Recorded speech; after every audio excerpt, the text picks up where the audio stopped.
So, guys, welcome to Noob's Corner. My name is Stephen Peter, and today we're gonna be demonstrating how I mix my beats. First things about mixing, guys, there is a lot of talking. For mixing, it's a bit tricky. You have to first think about your choice of instruments or instrument. What do you call this? The instrument that you're going to be putting together to make loops that should entirely be a song, if there's something like that, I don't know. So let's first listen to the beat, a section of the beat from maybe the intro and some bass, and then we get right into it.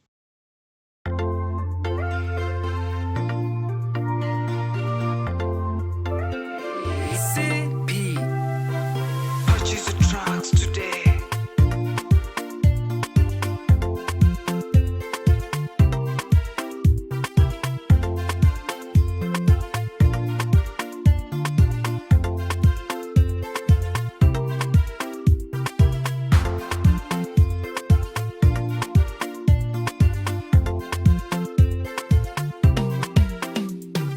Purchase the tracks today.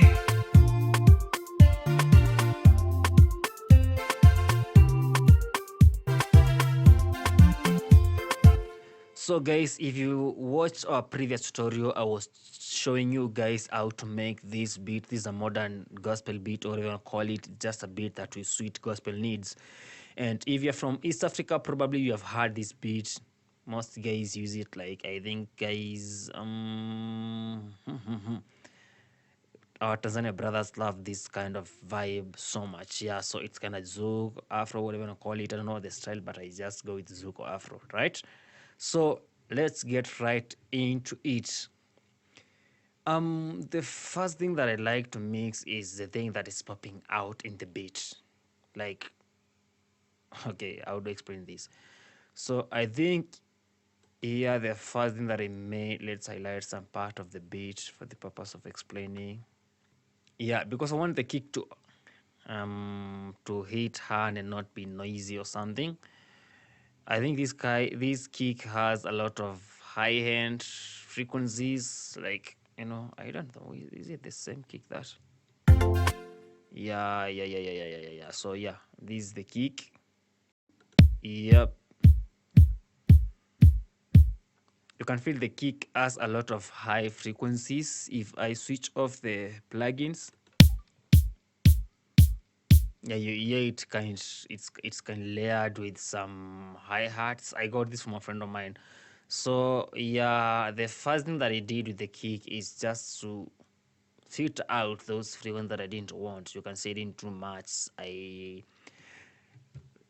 I grabbed some parametric EQ2 and pushed some frequencies around 95, to get the punch and the you can feel it sound a little bit boxy, but because it's gonna be complementing the bass, that's why I just let it be. And after doing, like pushing down the high end or something, you see using this band. So I let it just breathe, have some top end a bit. And don't mind the pop because it's coming from the transient process that I put at the end of the chain, which I'm going to be showing you and explain why I put it there. So with the kick, I think I was done. Let things breathe. Don't compress everything. I didn't compress the kick, for instance. And the next thing in line, I think this is the snare. The same on the snare, I just need some little bit of EQing. Remember, these samples are previously processed from wherever you get them from, right? So you just shape them a little bit to switch your mix. So in the snare, I just needed it to have some more information in the mids around 823 hertz, and then low pass filter of 100. I think most things I just cut them off because I don't need the information, the ramp point, the bounce details that I don't need in the the snare or other instrument that I'm using, because the bass, that is where the bass rules, so you don't want so much mud cloning in there. So yeah, this pretty much what I did. I raised a bit, a very broad, and raise in 823 hertz, and I cut down some frequencies above 7K. Stop hand, that was too much popping. It was like too harsh on the ears to control it, and that was it. I didn't compress, I did nothing on it.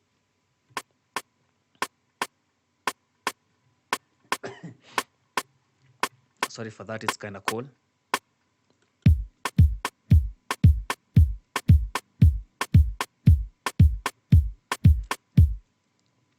And on that, I route the kick and the snare and the percussions on this channel. And in this channel, I'm using something crazy. I was experimenting this from, what is it, from Antaeus Autotune or something.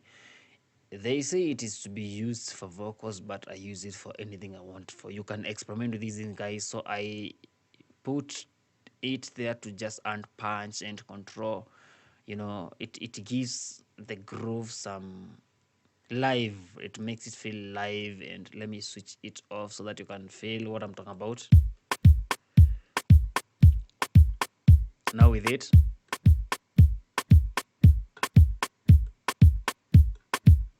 I don't know whether you feel the difference or it's just my ears, but I feel a lot of difference when I put it on. And from there, I send things here to make sure that I get some reverb.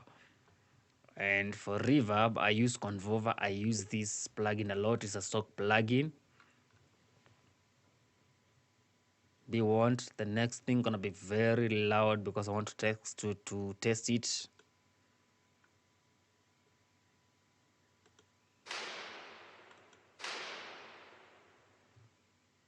Yeah, that's how it's just on its natural state. I grab it, put it there, and let it be, because I just kind of like what do we call it? The original state. Let me use that. Yeah, I don't use a preset. I just put it there and pull, grab, drop, period. The next thing that I do with it is to cut some frequencies that I don't want. And around 800 and between 500 and 1K, there is a lot of details for vocals. So you don't want that place to be cloned with reverb. So I pull it down a little bit and then add some low pass and high pass filter. You can adjust it according to what you want to put in there. And the volumes of whatever is coming in is controlled. If you notice, you can see, actually it's like I didn't even put it there, right? Yeah, it's not even going there because it was routed and then didn't add the volume. There is this transient processor. I think it tries to control how much the peaks fluctuate. I don't know whether that is done, but I use it to do that. I don't know.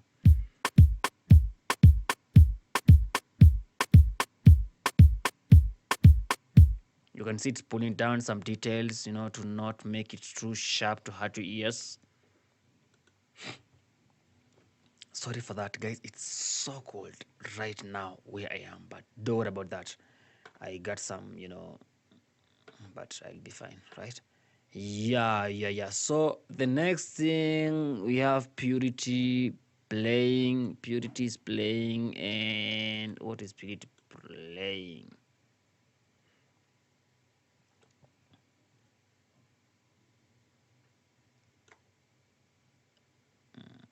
Where is it routed to? Because I know it might even be switched off. You never know.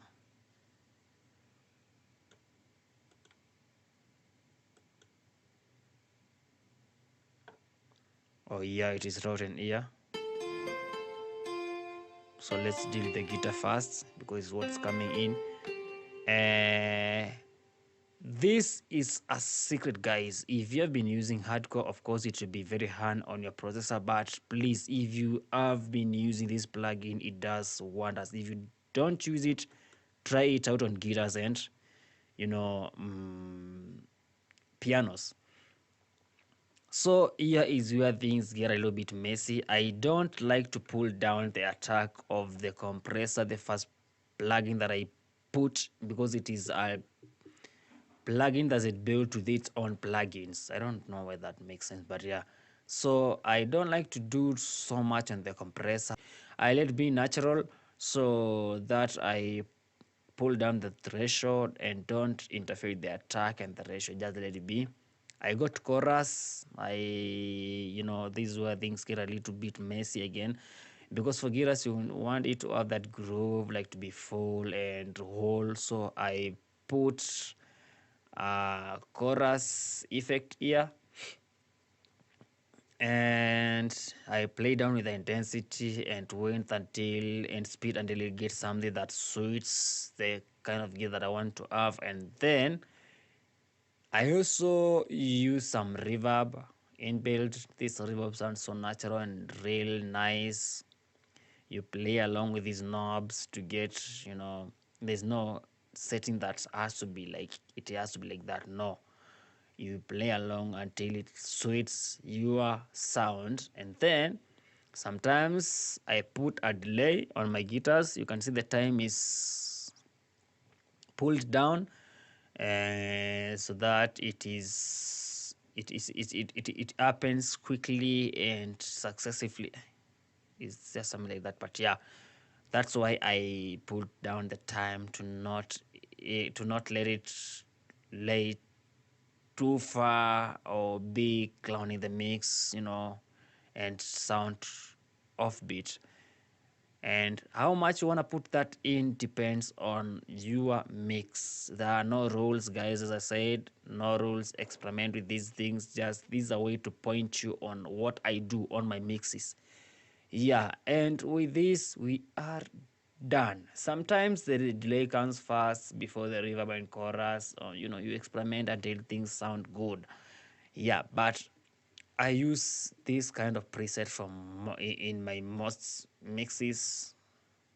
I think it's this preset here. I use it a lot. It is suits. I make the presets myself, so they don't come with them. The presets that come with these are just down here, but I just like making them suit my own needs. So yeah, from that, I grab in a parametric EQ to cut down the low that I don't need, around 100 hertz. Pull down some. I learned that with acoustic, sorry, acoustic guitar 790, around 700 ish, between 600 and 800. It sounds a lot of plastic. I don't know why that's the term, but that's what I call it. It sounds like. So I pulled down some few details from those frequencies. The same with 4K, around 4K, and then I raised the rest to make sure that I have a top end, clear top end. So that's done. These are the git sounds.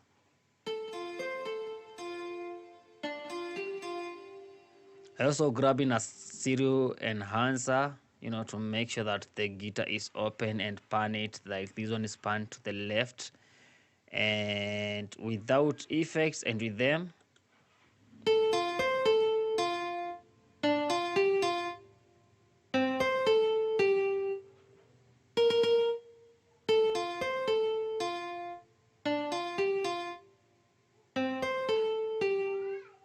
Now with the presets and the sense, these are it sounds.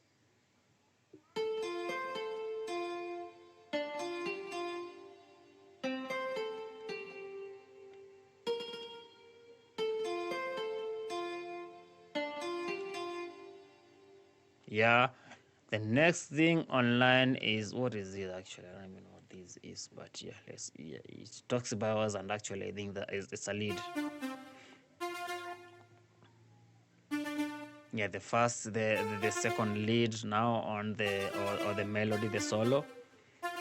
This is how it sounds. And on Toxic, I didn't do much because Toxic as it's on, you can say the reverb, the delays in the, the Toxic. So I just pulled down, I just pulled in an EQ. This is an EQ, and dealt with some frequencies that I felt they were, making the mix lose clarity. Yeah, like these are very sharp frequency, like instrument. It has so much information on the top end, so I pulled down some of that information to make sure that the mix is not too bright to hurt your ears. And also on the low end, I pulled down something and raised around 3K. These, if you notice, most of these plugins are just stock. These effects are just stock. Yep. So this is how it sounds with and without effects.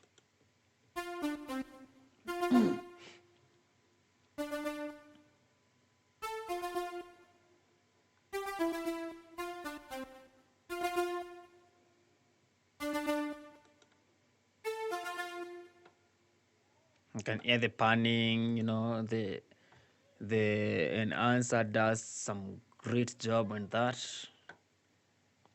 Broadening the image and panning. It makes things fuller. And the rest I already showed this. The add punch.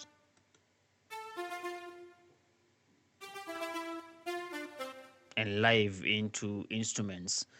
So the next thing in line here is what I think also this is. Now this is bands. I didn't solid in this band, and sorry, in this bands. And what I actually did in the bass is pulling down some high and top frequencies. I think a bass should be around between 25 to 1,000, kilohertz. Things are pretty good there.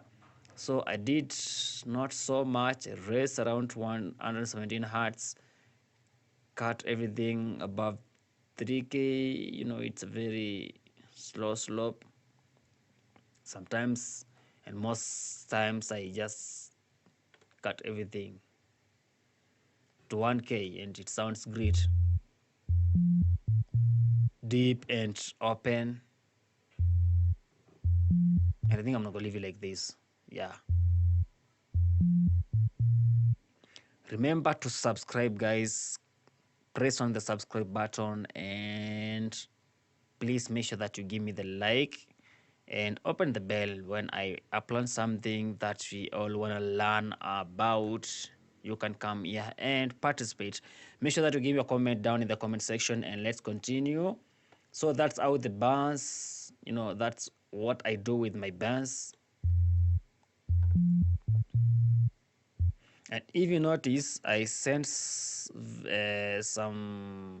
different bands, and I lowered the volume down. I routed it with this channel, which is melodic mix. I call it melodic mix, and there's some little information coming from the bands, but the volume is lowered down just to spice out some information the sides. The reason I'm not showing things about mid-side EQ and what have you is because I am trying to make it as much as possible for it to be stock thing. So the next thing in line is what? What is this now? What is? Oh, this is the organ now, which is playing the chords again.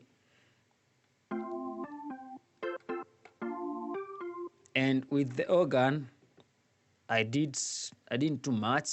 I just, as I told you guys, I actually even have a preset which I start with this my CP default. It just starts as 100.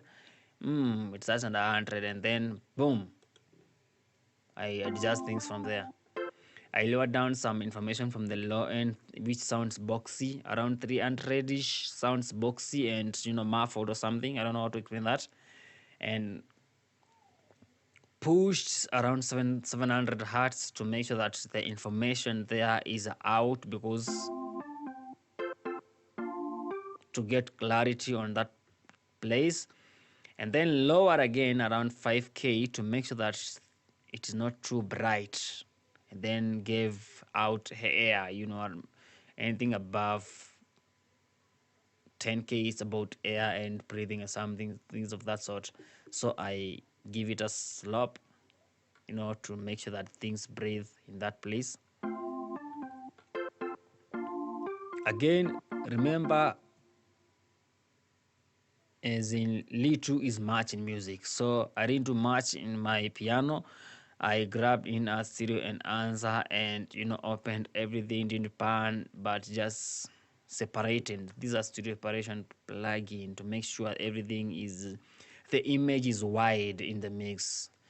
And then it also pulls things back. It makes the piano sound from it's like it is giving space for other things. It's in the back.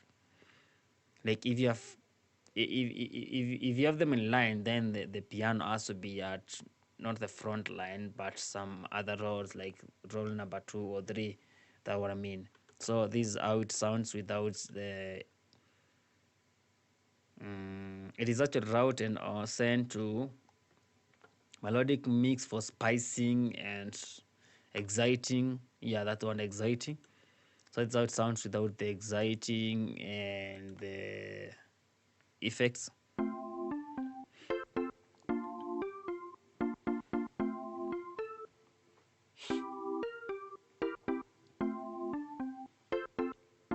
Now with the effects, you can feel how it is full and like it's live and wide. Yeah, so the next thing actually I did was now to add more percussions. These I think are the hearts.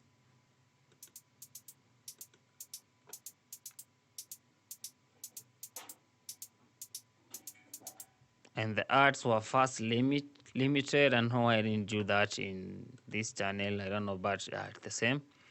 So in the hearts I cut the information below 800 hertz or so, raise somewhere around 2k, and then pull down information around above 10k, because some hearts are too bright and then they make the mix lose clarity, right?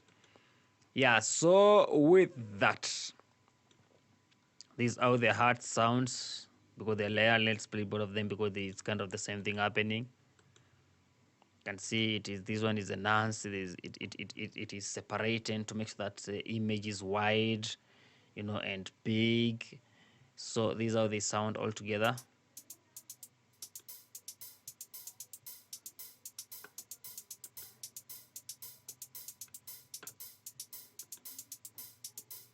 They were routed here and then they were limited. I don't know why, but some musicians just make them as you mix. You get the image, you pull it out, and you try to create the image in your mind to be live played through your software. So yeah, that's how those were mixed. And the next thing in line is the clap. What is this? Yeah, this is a clap. And for clap, it's simple. I just use this convolver. I just grab it, drop it, do nothing, let it be. But sometimes I actually equalize it. I pull down the information below 50, 50 hertz or something, and also pull anything above 5k. Like low pass, high pass filtering or something, and boom, we are done. Sometimes also pull down some information around 5k. but depends on the mix. But anyway, it all sounds good. Like right now we made those changes. Let's listen to it. You feel it?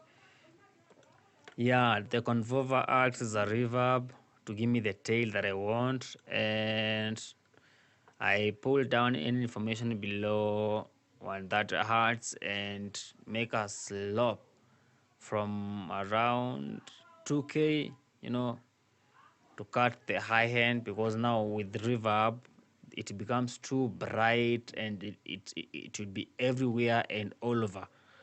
Yeah, so with that done, I limit it, because now you have to make it is a limiter, and I can also use a compressor, but now I use the limiter to make sure that the volume is like adjust, because the reverb rises slowly and steady, and when it is the ceiling, it is the time when now it can be messy and everywhere, but when it hit the ceiling, and now there is no more room, to pop out. So yeah, that's done. That's how the club sounds.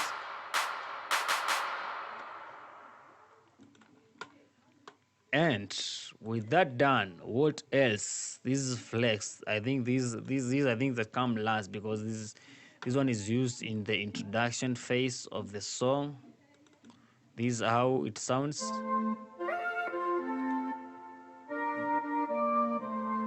You can hear the space in it, because the space and it is playing from the background. It is because of this stereo enhancer, which is separating and panning. You feel it? You feel what I mean? Again, the same presets used in the guitar. If you are keen, it's the same thing I'm using here. I changed absolutely nothing, because I wanted the same feeling. So yep, this parametric EQ2 to just make sure that some frequencies that I don't need are not found in the mix. I want the 4K, around 4K, to make sure that it is not too sharp on your ears, and also around 200 hertz, make sure that the mud in it is limited. And that done, we punt, and after panning, we send nothing here, because the volume is 0, so it is not taking any effect from that channel. From there we go to, what are these? Yeah, toxic biohazard. Again, you did the same thing, and now there comes the noise, and the mix was pretty done. That's how it's.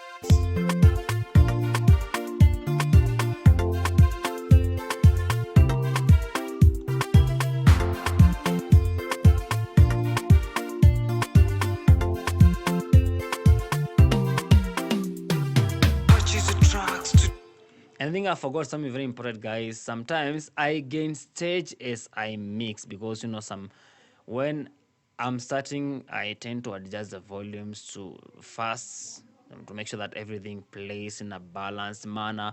And then now as I mix, I continue gain staging to make sure that something, because after compression, maybe some things may be not too loud or not audible, or maybe too loud, depending on what I did with the compressor. So I gain stage as I go. That's why you can see the volume fluctuate from too little to high to, yeah, that is pretty much everything I do, or I did in this mix. Every mix, it mix differently, because the needs of each mix are individually different from the other one. So yeah, I think the next thing I want to talk about, this automation. This automation is being used to make sure that it controls the volume that goes to my master channel, right? The volume that goes to my master channel, because with the transient processor, sometimes when there is not too much which is playing, it tends to levelize the volume to the original state or something, I don't know.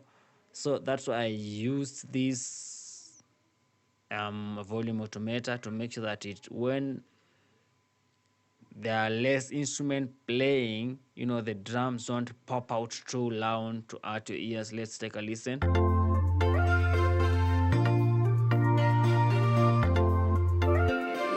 CP, purchase the tracks today. Now without it, you can hear already how the hearts are making a lot of noise, like they are everywhere and they are too loud.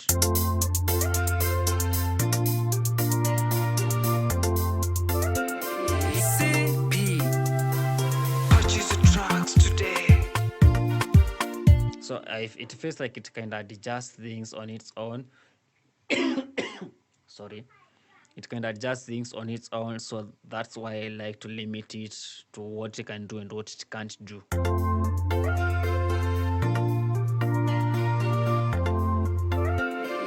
CP, purchase the tracks today.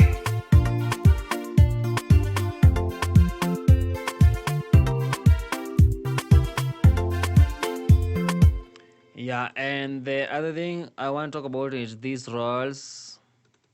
These are stock rolls. These toms are from the stock. Purchase the tracks.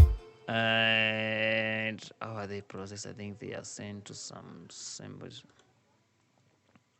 Yeah, I made a preset from this parametric EQ that I use mostly in all my roles. I call it Tom's Cleaner. After eating this Tom's Cleaner, I just adjust it according to the tom that I use. Maybe it has a lot of low information, has a high-end information, how toms are. So that's how I adjust things from that point and create the curve that the mix requires. So yeah, that's how they are going to this drum mix thing. So that's how they sound. Purchase the tracks today. I think there's nothing that I've left out. So guys, that's how I mix this beat, and that's what I do in most of my mixes. Once I lay down the beat, the foundation, and the rest, now I'll go to mixing. That's pretty much what I do. I don't do too much. I just utilize the rule or the law or the conception or whatever it is, like, which applies that too little is too much in music. Once you do too much, now you destroy things. So guys, if you want me to improve on something, or there's something you want me to show you, some trick that you think may be applicable to your mixes, or there's a trick that you think I can apply from a mix that will improve my mix, please let me know in the comment section. And this is Nob's Corner. My name is Cyprian Peter. I've been your host, and please subscribe to this channel. Please guys, subscribe. Hit that like button and open the bell to make sure that things get fast updates the moment I post a new video. Bye bye and love you, and see you soon. Let's listen to the mix as I sign off.